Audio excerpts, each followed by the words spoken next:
Hola, bienvenidos. En este video vamos a probar el siguiente teorema. Tenemos una función definida en un intervalo cerrado y acotado de la forma a, b, de tal forma que la función es continua en el intervalo cerrado y diferenciable en el intervalo abierto, excepto tal vez en un número finito de puntos. Es decir, estamos pidiendo que en el intervalo abierto los puntos donde la función no es diferenciable a lo más sea un número finito. Puede que sea diferenciable en todo el intervalo, está bien. Pero los puntos donde va a fallar la diferenciabilidad vamos a permitir que sean a lo más un número finito. Bajo estas condiciones, los puntos donde la función f alcanza su máximo o mínimo absoluto están contenidos en el siguiente conjunto. O son los extremos o se alcanza en algún punto crítico de la función. Bien, este teorema realmente es un resumen de las proposiciones que hemos visto antes y la demostración no es tan complicada. Vamos a agarrar x0, un punto donde f alcanza su máximo absoluto.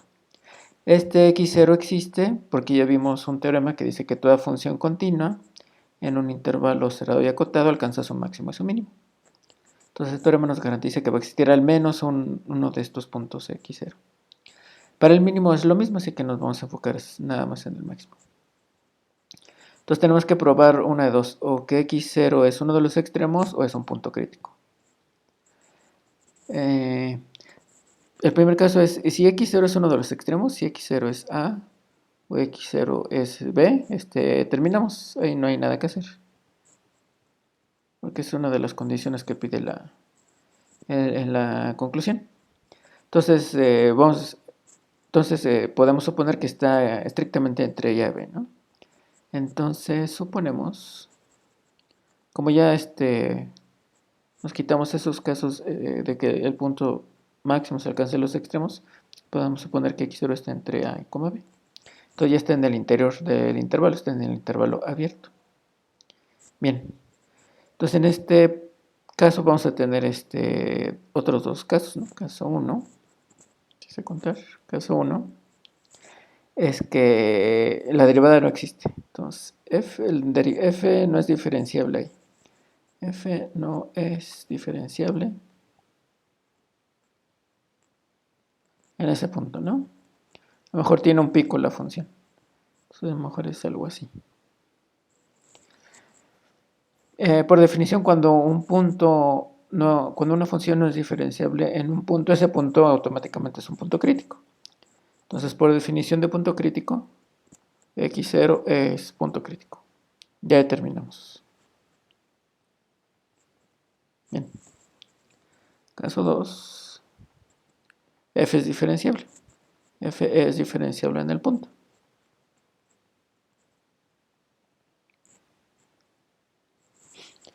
Bien. Entonces, en este caso, ¿qué es lo que va a pasar? En este caso, como tenemos un máximo, se va a ver algo así. Aquí va a estar x0. Aquí se va a alcanzar el máximo. Entonces tenemos que la función tiene un máximo absoluto aquí. En particular va a tener un máximo local.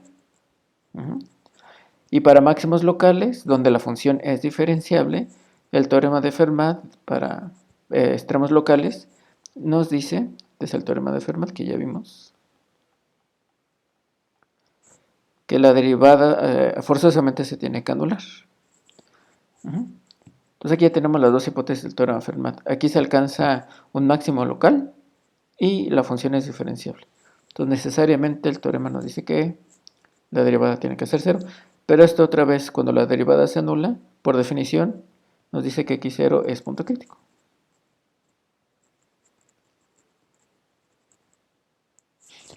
Y ya terminamos. Entonces el teorema no es muy difícil, pero lo importante del teorema es el método que da para encontrar máximos y mínimos absolutos de funciones continuas. Entonces ya que tenemos una función continua definida en un intervalo cerrado y acotado, ¿cómo se le hace para encontrar los puntos máximos y mínimos absolutos? ¿Cómo vamos a encontrar los valores máximos y mínimos absolutos?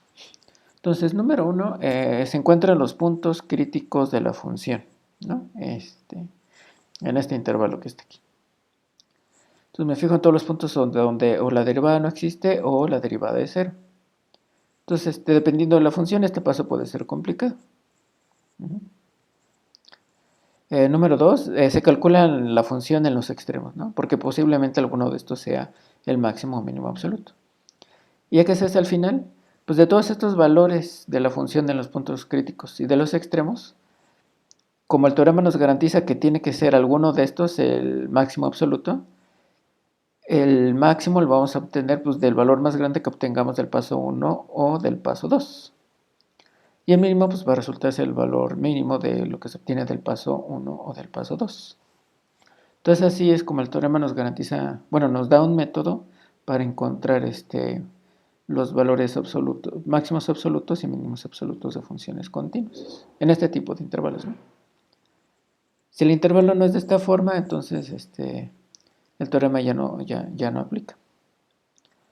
Ya para terminar una nota, se pide que la función no sea diferenciable la más en una cantidad finita de puntos, porque hay funciones que pueden ser bastante complicadas, de tal forma que la función es continua en un intervalo de esta forma, y todos los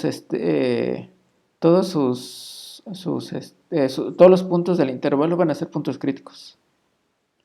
Entonces son funciones un poco extrañas, pero existen esas funciones que son continuas en todo el intervalo, pero que todos los puntos del intervalo son puntos críticos, es decir, o no existe la derivada o la derivada es cero. Entonces, para esas funciones, el teorema se podría aplicar, pero no es práctico. Entonces, por eso se pide que la cantidad de puntos donde la función no es diferenciable sea lo más finita.